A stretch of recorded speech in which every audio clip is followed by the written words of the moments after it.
ನಿಮ್ಮ ಬಾಡಿಲಿ ಏನೋ ಆಫ್ ಅಂತ ಅನಿಸ್ತಾ ಇದೆಯಾ?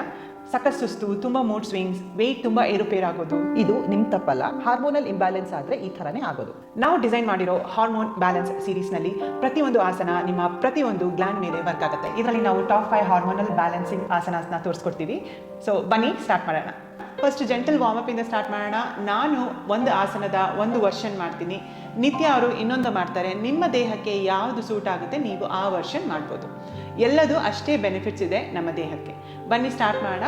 ಈಗ ಮಂಡಿ ಮತ್ತು ಕೈ ಮೇಲೆ ಬನ್ನಿ.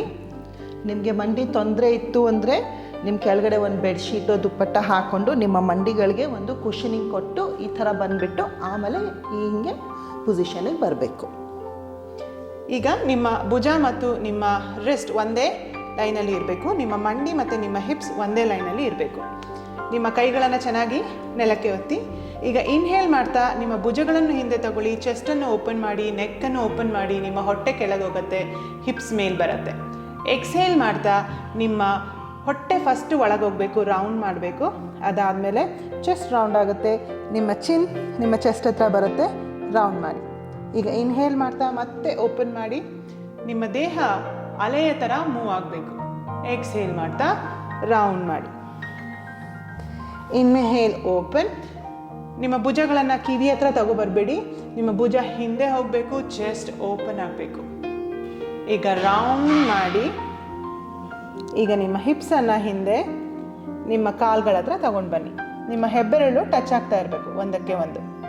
ಈ ಥರ ಕೂತ್ಕೊಳ್ಳೋದಕ್ಕೆ ಕಷ್ಟ ಆಯ್ತಂದರೆ ನಿಮ್ಮ ಮನೇಲಿ ಏನಾದರೂ ಒಂದು ದಿಂಬಿತ್ತು ನೋಡಿದ್ರೆ ಹೀಗೆ ಕ್ವಿಕ್ಕಾಗಿ ನಾನಿಲ್ಲೊಂದು ಬ್ಲಾಕ್ ಇಟ್ಕೊಂಡಿದ್ದೀನಿ, ಇದನ್ನು ಹಿಂಗೆ ಹಿಂದೆ ಇಟ್ಕೊಳ್ಳಿ, ಅದ್ರ ಮೇಲೆ ಕೂತ್ಕೋಬಹುದು.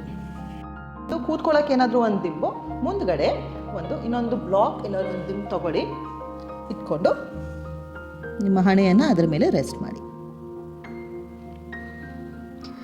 ಸೊ ಮುಂದಿನ ಆಸನ ಭುಜಂಗಾಸನ. ಹೀಗೆ ನಿಮ್ಮ ಹೊಟ್ಟೆಯ ಮೇಲೆ ನಿಮ್ಮ ಕಾಲನ್ನು ಚಾಚಿ ಮಲ್ಕೊಳ್ಳಿ. ನಿಮ್ಮ ಕಾಲುಗಳನ್ನು ನಿಮ್ಮ ಹಿಪ್ಪಷ್ಟು ಅಗಲ ಮಾಡಿ, ಅಥವಾ ನಿಮ್ಮ ಬೆನ್ನು ತುಂಬ ಸೆನ್ಸಿಟಿವ್ ಇದೆ ಅಂದರೆ ಇನ್ನೂ ಸ್ವಲ್ಪ ನೀವು ಅಗಲ ಮಾಡ್ಬೋದು. ನಿಮ್ಮ ಪಾದಗಳನ್ನು ನೆಲಕ್ಕೆ ಚೆನ್ನಾಗಿ ಒತ್ತಿ, ನಿಮ್ಮ ಹಿಪ್ಸಿನ ಮುಂಭಾಗ ನಿಮ್ಮ ಪೆಲ್ವಿಸನ್ನು ನೆಲಕ್ಕೆ ಚೆನ್ನಾಗಿ ಒತ್ತಿ, ನಿಮ್ಮ ಕೈಗಳನ್ನು ನಿಮ್ಮ ಭುಜಗಳ ಕೆಳಗೆ ಇಟ್ಕೊಳ್ಳಿ. ಈಗ ನಿಮ್ಮ ಮೊಣಕೈನ ಹಿಂದೆ ತಳ್ಳಬೇಕು. ಸೊ ನಿಮ್ಮ ಮೊಣಕೈ ನಿಮ್ಮ ಬಾಡಿಗೆ ಟಚ್ ಆಗಬೇಕು. ನೀವು ಕೆಳಗೆ ನೋಡ್ತಾ ಇರಿ. ಈಗ ನಿಮ್ಮ ಕೈಗಳನ್ನು ಮುಂದೆ ತಳ್ತಾ ನಿಮ್ಮ ಚೆಸ್ಟನ್ನು ಓಪನ್ ಮಾಡಿ. ಎಕ್ಸೇಲ್ ಮಾಡ್ತಾ ರಿಲೀಸ್ ಮಾಡಿ. ಈಗ ಎಗೇನ್ ಮುಂದೆ ತಳ್ತಾ ಓಪನ್ ಮಾಡಿ. ನಿಮ್ಮ ಶೋಲ್ಡರ್ಸ್ ಹೀಗೆ ನಿಮ್ಮ ಕಿವಿ ಹತ್ರ ಬರಬಾರ್ದು, ನಿಮ್ಮ ಶೋಲ್ಡರ್ಸ್ ಹಿಂದೆ ಇರಬೇಕು, ನಿಮ್ಮ ಚೆಸ್ಟ್ ಓಪನ್ ಇರಬೇಕು. ನಿಮಗೆ ಎಷ್ಟಾಗುತ್ತೆ ಅಷ್ಟು ಮಾತ್ರ ಮೇಲೆ ಹೋಗಿ. ಈ ಥರ ಮಾಡಬೇಕಾಗಲ್ಲ ಅಂದರೆ ನೀವು ಮೊಣಕೈನ ಕೆಳಗೆ ಇಟ್ಬಿಟ್ಟು ಹಿಂಗೂ ಮಾಡ್ಕೋಬೋದು.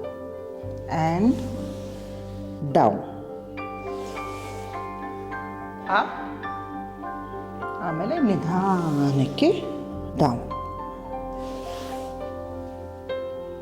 ಸೊ ಇದು 2 ವೇರಿಯೇಷನ್. ಈಗ ರಿಲೀಸ್ ಮಾಡಿ. ಈಗ ನಿಮ್ಮ ತಲೆನ ನಿಮ್ಮ ಕೈ ಮೇಲೆ ರೆಸ್ಟ್ ಮಾಡಿ, ನಿಮ್ಮ ಕಾಲುಗಳನ್ನು ಮಡಚಿ ಹೀಗೆ ಮುಂದೆ ಹಿಂದೆ ಮೂವ್ ಮಾಡಿ. ಇದು ನಿಮ್ಮ ಬ್ಯಾಕನ್ನು ರಿಲೀಸ್ ಮಾಡುತ್ತೆ. ಈಗ ಮುಂದಿನ ಆಸನ ಸೇತುಬಂಧಾಸನ. ಈಗ ನಿಮ್ಮ ಬೆನ್ನಿನ ಮೇಲೆ ಮಲ್ಕೊಳ್ಳಿ.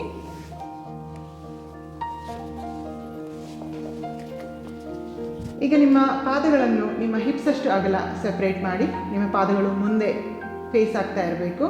ನಿಮ್ಮ ಶೋಲ್ಡರ್ಸನ್ನು ಒಳಗೆ ತಗೊಳ್ಳಿ, ಚೆಸ್ಟ್ ಓಪನ್ ಆಗಬೇಕು, ರಿಬ್ಸನ್ನು ಕೆಳಗೆ ಮಾಡಿ, ಹೊಟ್ಟೆ ಒಳಗಿರಬೇಕು, ರಿಬ್ಸ್ ಕೆಳಗಿರಬೇಕು. ಈಗ ನಿಮ್ಮ ಕಾಲುಗಳನ್ನು ಪ್ರೆಸ್ ಮಾಡ್ತಾ ನಿಮ್ಮ ಮಂಡಿನ ಹೀಗೆ ಮುಂದೆ ಮೂವ್ ಮಾಡಿ, ನಿಮ್ಮ ಬಾಡಿ ಹೀಗೆ ಮೇಲ್ ಬರುತ್ತೆ. ಡೌನ್. ಎಸ್. ಇನ್ನೊಂದು ಆಪ್ಷನ್ ಏನಿದೆ ಅಂದರೆ ನಿಮ್ಮ ಮನೇಲಿ ದಿಂಬು ಇಲ್ಲ ಒಂದು ಬ್ಲಾಕ್ ಇತ್ತು ಅಂದರೆ ನಿಮ್ಮ ಬಟಕ್ಸ್ನ ಮೇಲೆ ಎತ್ಬಿಟ್ಟು ಆ ಬ್ಲಾಕನ್ನು ನಿಮ್ಮ ಹಿಪ್ಸ್ ಕೆಳಗಡೆ ಇಟ್ಕೋಬೇಕು. ಬೆನ್ನಿಗೆ ಒತ್ತೋ ಥರ ಇರಬಾರ್ದು. ನಿಮ್ಮ ಬೆನ್ನನ್ನು ಫ್ರೀ ಇಟ್ಕೊಂಡು ಬೆನ್ನು ಕೆಳಗಡೆ ಟೇಲ್ ಬೋನ್ ಇರುತ್ತಲ್ಲ ಅದ್ರ ಕೆಳಗಡೆ ಇಟ್ಟು ಈ ಥರ ಸೇತುಬಂಧಾಸನಲ್ಲಿ ಸ್ಟೇ ಮಾಡ್ತೀರಾ. ಕಣ್ಗಳನ್ನ ಮುಚ್ಚಬಹುದು. ಡನ್. ರಿಲೀಸ್ ಮಾಡಿ. ಈಗ ನಿಮ್ಮ ಮಂಡಿಗಳನ್ನು ನಿಮ್ಮ ಚೆಸ್ಟ್ ಹತ್ರ ತೊಗೊಂಡು ಬನ್ನಿ. ಹೀಗೆ ಜಸ್ಟ್ ಮೂವ್ ಮಾಡಿ, ಇದು ನಿಮ್ಮ ಬ್ಯಾಕನ್ನು ರಿಲೀಸ್ ಮಾಡುತ್ತೆ. ಇದು ಪವನ ಮುಕ್ತಾಸನ. ಯಾರಿಗಾದ್ರೂ ಮಂಡಿ ನೋವು ಇತ್ತು ಅಂದರೆ ಯಾವಾಗಲೂ ಸಜೆಸ್ಟೆಡ್ ನಿಮ್ಮ ತೊಡೆಯ ಹಿಂದಿನ ಭಾಗ ಇಟ್ಕೊಂಡು ಈ ಥರ ಕಾಲುಗಳನ್ನ ನಿಮ್ಮ ಹೊಟ್ಟೆ ಕಡೆಗೆ ಎಳ್ಕೊಳ್ಳಿ.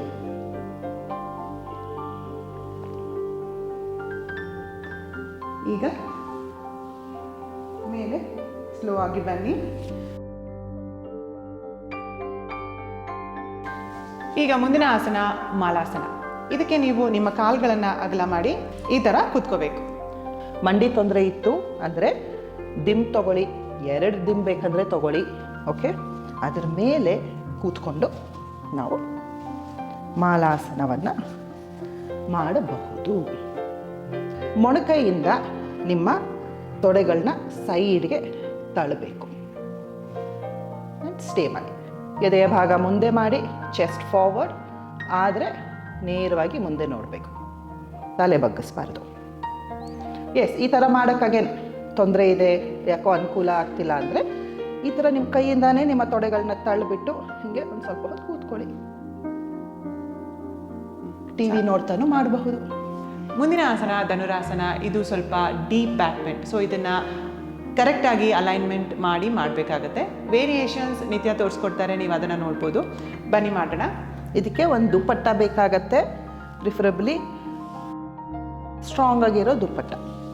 ಈಗ ನಿಮ್ಮ ಕಾಲನ್ನು ಹಿಪ್ಸಷ್ಟು ಅಗಲ ಮಾಡಿ, ಮಂಡಿಗಳನ್ನು ಮಡಚಿ, ಈಗ ನಿಮ್ಮ ಕೈಗಳನ್ನು ನಿಮ್ಮ ಆ್ಯಂಕಲ್ಸನ್ನು ಹಿಡ್ಕೊಳ್ಳಿಕ್ಕೆ ಟ್ರೈ ಮಾಡಿ ನಿಮಗೆ ಆದರೆ. ಈಗ ನಿಮ್ಮ ಪೆಲ್ವಿಸ್ ರೀಜನನ್ನು ಚೆನ್ನಾಗಿ ನೆಲಕ್ಕೆ ಪ್ರೆಸ್ ಮಾಡ್ತಾ ನಿಮ್ಮ ಕಾಲುಗಳನ್ನು ಹೀಗೆ ಮೇಲಕ್ಕೆ ಎತ್ತಿ ಈಗ ಬ್ರೀತ್ ಮಾಡಿ. ಒಂದು ಆಪ್ಷನ್ ಏನಿದೆ ಅಂದರೆ ಒಂದು ಕಾಲಿಗೆ ದುಪ್ಪಟ್ಟ ಹಾಕಿ, ಯಾವ ಕಾಲು ಮೇಲೆತ್ಕೊಂಡು ಹೋಗ್ತೀರೋ ಅದೇ ಕೈಯಲ್ಲಿ ದುಪ್ಪಟ್ಟನ ಹಿಡ್ಕೊಂಡು ಈ ಥರ ಮಾಡ್ತೀರ. Same repeat to the other leg.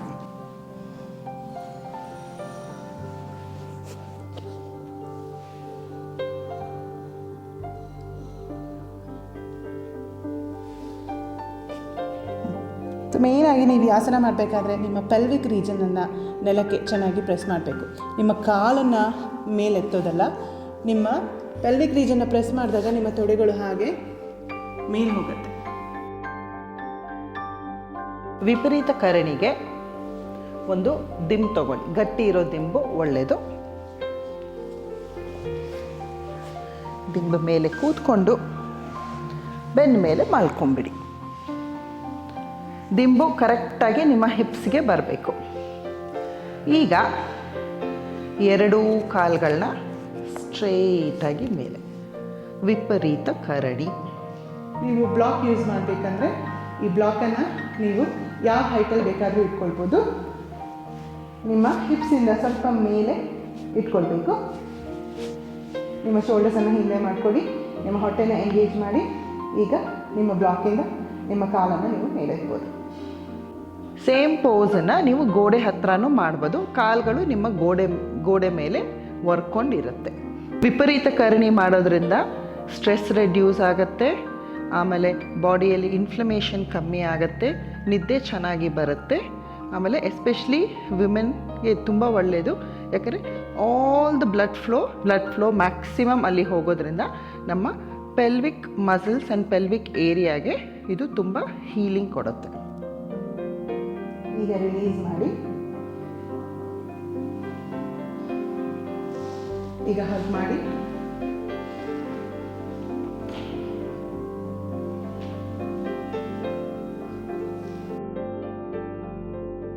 ಇದು ಬರೀ ಟ್ರೇಲರ್ ಅಷ್ಟೇ.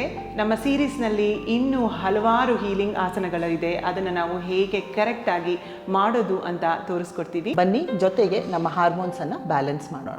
ಡಿಸ್ಕ್ರಿಪ್ಷನಲ್ಲಿ ಲಿಂಕ್ ಇದೆ, ಜಾಯ್ನ್ ಆಗಿ.